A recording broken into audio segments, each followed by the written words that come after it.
Police निरीक्षक तसेच प्रभावशाली व्यक्तींनी लग्नाचे आमिष दाखवून अत्याचार केल्याची धमकी देत पैसे उकळण्याचा कट रचणाऱ्या एका महिलेला अटक करून तिच्यावर राऊडी शीटर उघडण्यात आल्याची माहिती जिल्हा पोलीस अधीक्षक के रामराजन यांनी दिली. शनिवारी बेळगाव येथे पत्रकार परिषदेत ते बोलत होते.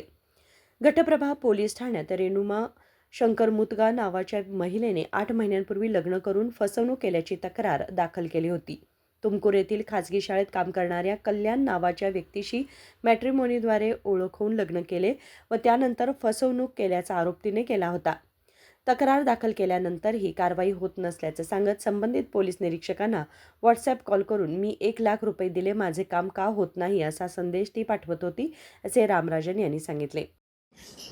ಬೆಳಗಾವಿ ಜಿಲ್ಲಾ ವ್ಯಾಪ್ತಿ ಘಟಪ್ರಭಾ ಪೊಲೀಸ್ ಸ್ಟೇಷನ್ಗೆ ಈ ತಿಂಗಳ 7/5/2026 ರೇಷ್ಮಾ ಶಂಕರ್ ಮುದುಗಾರ್ ಎಂಬ ಒಂದು ಲೇಡಿ ಬಂದು ತನ್ನನ್ನು ಒಬ್ಬರ ಸುಮಾರು 6ರಿಂದ 8 ತಿಂಗಳ ಹಿಂದೆ ಪರಿಚಯ ಮಾಡಿಕೊಂಡು ಇತ್ತೀಚೆಗೆ ಮದುವೆ ಮಾಡಿಕೊಂಡು ಮೋಸ ಮಾಡಿದ್ದಾರೆ. ಮದುವೆ ಮಾಡಿ ಆದ್ಮೇಲೆ ಓಡಿ ಹೋಗಿಬಿಟ್ಟಿದ್ದಾರೆ ಅಂತ ಒಂದು ದೂರನ್ನು ಕೊಡ್ತಾರೆ. ಇವರನ್ನು ವಿಚಾರಣೆ ಮಾಡೋ ಸಂದರ್ಭದಲ್ಲಿ ಈ ರೇಷ್ಮಾ ಎಂಬ ಲೇಡಿ ಘಟಪ್ರಭಾ ನೇಟಿವ್ ಇರ್ತಾರೆ. ಇತ್ತೀಚೆಗೆ ಬೆಳಗಾವಿ ಜಿಲ್ಲೆಯ ಲಕ್ಷ್ಮೀನಗರ ಅಲ್ಲಿ ವಾಸ ಮಾಡ್ತಾ ಇದ್ದಾರೆ. ಯಾರು ಮೋಸ ಮಾಡಿದ್ದಾರೆ ಅಂದ್ರೆ ಹೇಳೋ ಸಂದರ್ಭದಲ್ಲಿ ಕಲ್ಯಾಣ್ ಎಂಬುವರು ಒಂದು ಪ್ರೈವೇಟ್ ಸ್ಕೂಲಲ್ಲಿ ಇಂಗ್ಲಿಷ್ ಟೀಚರ್ ಆಗಿ ತುಮಕೂರಲ್ಲಿ ಕೆಲಸ ಮಾಡ್ತಾ ಇದ್ದಾರೆ. ಇವರು ನೇಟಿವ್ ಆಂಧ್ರ ಇರ್ತಾರೆ. ಇವರು ನಮ್ಮ ಜಾತಿ ಮ್ಯಾಟ್ರಿಮೋನಿಯಲ್ಲಿ ಪರಿಚಯ ಆಗಿದ್ದಾರೆ ಅಂದ್ರೆ ಹೇಳಿರ್ತಾರೆ. ಸೊ ಇದನ್ನು ತಗೊಂಡು ನಾವು ಕೇಸನ್ನು ಮುಂದುವರಿಯುವ ಸಂದರ್ಭದಲ್ಲಿ ವಿಚಾರಣೆ ಮಾಡುವ ಸಂದರ್ಭದಲ್ಲಿ ಇದರಲ್ಲಿ ಇನಿಷಿಯಲ್ ಸ್ಟೇಜ್ ಅಲ್ಲಿ ಬಂದು ನಮಗೆ ಇದರಲ್ಲಿ ಒಂದು ಸುಮಾರು 6 ಲಕ್ಷ ಹಣ ಕೊಟ್ಟಿದ್ದೀವಿ. ಅವ್ರ ಕಡೆಯಿಂದ ಹಣನೂ ಹೋಗಿದೆ ಮತ್ತು ಚಿನ್ನ ಆಭರಣಗಳು ಅವ್ರ ಕಡೆ ಕೊಟ್ಟಿದ್ದೀನಿ ಅಂತ ಹೇಳುವ ಸಂದರ್ಭದಲ್ಲಿ ಮದುವೆ ಆಗಿದೆ ಅಂದ್ರೆ ಎಲ್ಲಿ ವಿಚಾರಣೆ ಮಾಡ್ತೀವಿ ಅಂದ್ರೆ ಆಯ್ತು, ಎನ್ಕ್ವೈರಿ ಮಾಡ್ತೀವಿ ಅಂದ್ರೆ ಎಲ್ಲಿ ಫಸ್ಟ್ ತಗೊಳ್ತಾರೆ. ತಗೊಂಡ ತಕ್ಷಣ FIR ಮಾಡಿ ಅಂದ್ರೆ ಈ ಲೇಡಿ ಒತ್ತಾಯ ಮಾಡ್ತಾರೆ. ಒತ್ತಾಯ ಮಾಡುವ ಸಂದರ್ಭದಲ್ಲಿ ಮದುವೆ ಆಗಿದೆ ಇದರಲ್ಲಿ ಹೆಂಗೆ FIR ಮಾಡೋದು ಅಂದ್ರೆ ಹೇಳ್ಬಿಟ್ಟು ಸ್ವಲ್ಪ ಡಿಲೇ ಮಾಡುವ ಸಂದರ್ಭದಲ್ಲಿ ಈ ಲೇಡಿ ಇನ್ಸ್ಪೆಕ್ಟರ್ಗೆ ಧಮಕಿ ಹಾಕ್ತಾರೆ.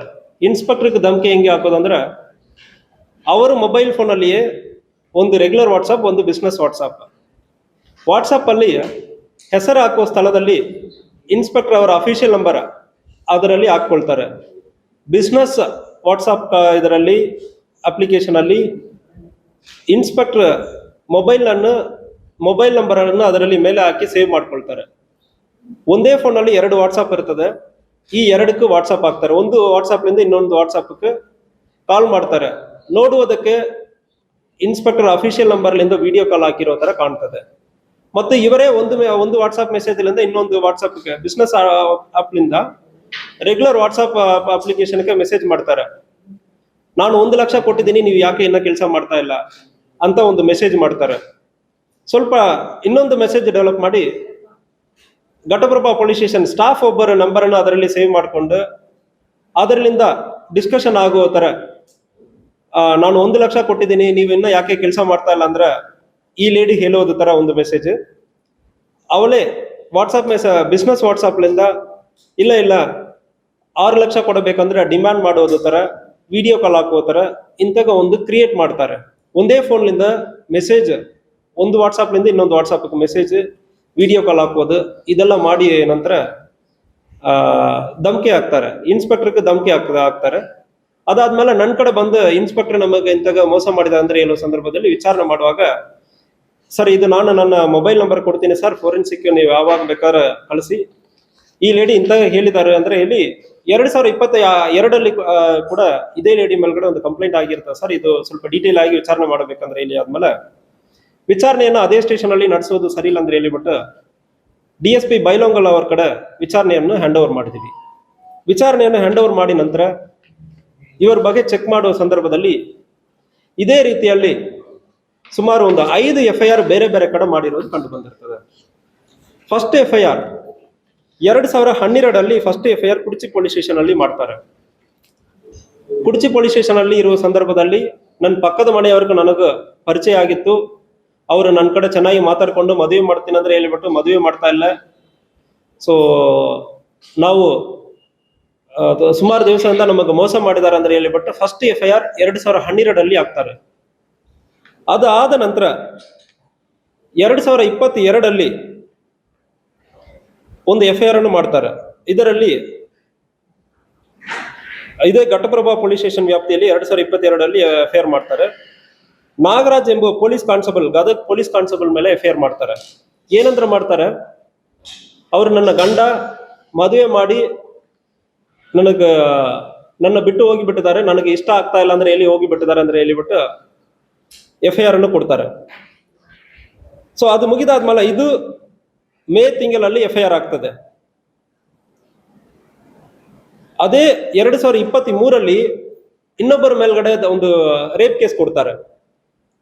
ಗಜೇಂದ್ರಗಡ ಗದಗ್ ಪೊಲೀಸ್ ಸ್ಟೇಷನ್ ವ್ಯಾಪ್ತಿಯಲ್ಲಿ ಆಕಾಶ್ ಎಂಬುವರು ನನ್ನನ್ನ ರೇಪ್ ಮಾಡಿದ್ದಾರೆ ಅಂದ್ರೆ, ಮದುವೆ ಮಾಡ್ತೀನಿ ಅಂದ್ರೆ ನಂಬಿಸ್ಕೊಂಡು ಅದಾದ್ಮೇಲೆ ನನ್ನನ್ನು ರೇಪ್ ಮಾಡಿದ್ದೀನಿ ಅಂದ್ರೆ ಹೇಳ್ತಾ ಇದ್ದಾರೆ.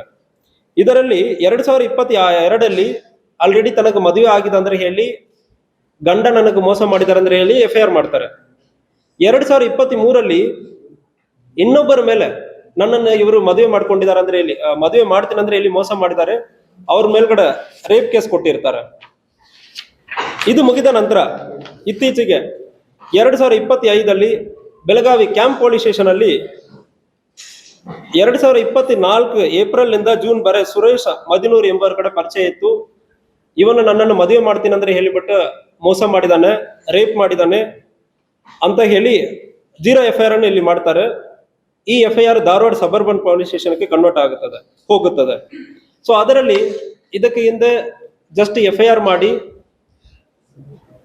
ಥ್ರೆಟನ್ ಮಾಡಿರೋದು ಕಂಡು ಬಂದಿರುತ್ತೆ. ಈ ಎಫ್ಐಆರ್ ಅಲ್ಲಿ ಸುರೇಶ್ ಮದಿನೂರು ನನ್ನ ಕಡೆ ಸುಮಾರು ಒಂದು 9 ಲಕ್ಷ ಹಣ ಮತ್ತು 80 ಗ್ರಾಮ್ಸ್ ಗೋಲ್ಡ್ ತಗೊಂಡಿರ್ತಾನಂದ್ರೆ ಕೇಸಲ್ಲಿ ಹಾಕಿರ್ತಾರೆ.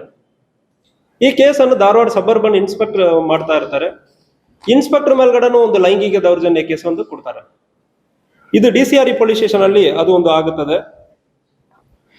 ಅದೇ ಸಂದರ್ಭದಲ್ಲಿ ಉತ್ತರ ಕನ್ನಡ ಪೊಲೀಸ್ ಸ್ಟೇಷನ್ ಅಲ್ಲಿ ಇನ್ನೊಂದು ಕೇಸ್ ಆಗ್ತದೆ. ಯಲ್ಲಾಪುರ್ ಪೊಲೀಸ್ ಸ್ಟೇಷನ್ ವ್ಯಾಪ್ತಿಯಲ್ಲಿ ಸುರೇಶ್ ಮದಿನೂರು ಮತ್ತು ಅವ್ರ ಫ್ರೆಂಡ್ ಹೆಸರು ಸೇರಿಸಿ ಕೊಡ್ತಾರೆ. ಇದರಲ್ಲಿ ಕೊಟ್ರೇಶ್ ಇಬ್ಬರು ಸೇರಿ ನನ್ನನ್ನು ರೇಪ್ ಮಾಡ್ತಾರೆ ಅಂದ್ರೆ ಹೇಳ್ತಾರೆ. ಕ್ಯಾಂಪ್ ಪೊಲೀಸ್ ಸ್ಟೇಷನ್ ಅಲ್ಲಿ ಸುರೇಶ್ ಮದಿನೂರು ಮಾತ್ರ ರೇಪ್ ಮಾಡಿರೋದು, ಮದುವೆ ಮಾಡ್ತೀನಿ ಅಂದ್ರೆ ನಂಬಿಸಿ ಮೋಸ ಮಾಡಿರೋದಾಗಿ ಫಸ್ಟ್ ಎಫ್ಐಆರ್ ಆಗ್ತದೆ. ಅದಾದ್ಮೇಲೆ ಉತ್ತರ ಕನ್ನಡ ಡಿಸ್ಟಿಕ್ ಹೋಗಿ ಸುರೇಶ್ ಮದಿನೂರು ಮತ್ತು ಅವನ ಫ್ರೆಂಡ್ ಕೊಟ್ರೇಶ್ ಇಬ್ಬರು ಸೇರಿ ರೇಪ್ ಮಾಡಿರೋದಾಗಿ ಕಂಪ್ಲೇಂಟ್ ಅನ್ನು ಕೊಟ್ಟಿರ್ತಾರೆ. ಅದಾದ್ಮೇಲೆ ಧಾರವಾಡ ಇನ್ಸ್ಪೆಕ್ಟರ್ ಮೇಲೆ ಆಗಿದೆ. ಈಗ ಫೈನಲ್ ಆಗಿ ಘಟಪ್ರಭಾ ಪೊಲೀಸ್ ಸ್ಟೇಷನ್ ಅಲ್ಲಿ ಇಂತಾಗ ಒಂದು ಕೇಸನ್ನು ಕೊಟ್ಟಿರ್ತಾರೆ. ಇವರ ಈ ಲಾಸ್ಟ್ ಕೇಸಲ್ಲಿ ಏನು ಉದ್ದೇಶ ಅಂದ್ರೆ, ನಮಗೆ ಕ್ಲಿಯರ್ ಆಗಿ ಸಿಕ್ಕಿರೋದು 6 ಲಕ್ಷ ಹಣ ಕೊಟ್ಟಿದ್ದೀನಿ ಮತ್ತು 30 ರಿಂದ 40 ಗ್ರಾಮ್ ಗೋಲ್ಡ್ ಕೊಟ್ಟಿದ್ದೀನಿ, ಅದೆಲ್ಲ ವಾಪಸ್ ಪಡಿಸ್ಕೊಡಿ ಅಂದ್ರೆ ಹೇಳೋದು, ಎಕ್ಸ್ಟಾರ್ಷನ್ ಮಾಡೋದು. ಇಂತಾಗ ಎಫ್ಐಆರ್ ಅನ್ನು ಮಾಡಿ ಎಕ್ಸ್ಟಾರ್ಷನ್ ಮಾಡೋದು ಕಂಡು ಬಂದಿರ್ತದೆ. ಸೊ ಅದಕ್ಕೆ ಎಕ್ಸ್ಟಾರ್ಷನ್ ಕೇಸ್ ಒಂದು ಮಾಡಿದೀವಿ ಮತ್ತು ಪೊಲೀಸ್ ಇನ್ಸ್ಪೆಕ್ಟರ್ ಧಮಕಿ ಹಾಕಿರೋದಕ್ಕೆ ಅದಕ್ಕನ್ನು ಕೂಡ ಕೇಸನ್ನು ದಾಖಲು ಮಾಡಲಾಗಿದೆ. यानंतर संबंधित व्यक्तीने पोलिसांकडे तक्रार दिल्यानंतर निरीक्षकांनी महिलेला चौकशीसाठी बोलवले.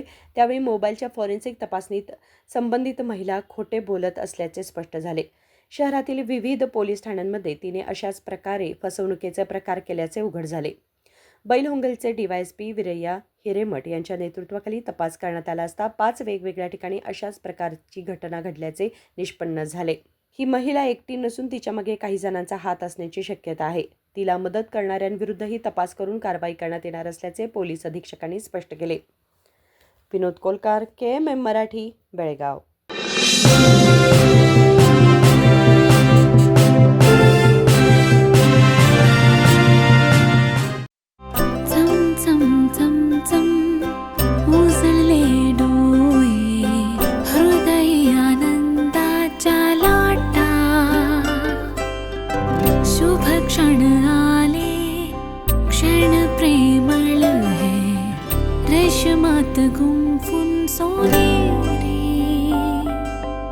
BS Channabasappa and Sons, The Textile Mall, Tilakwadi, Belagavi.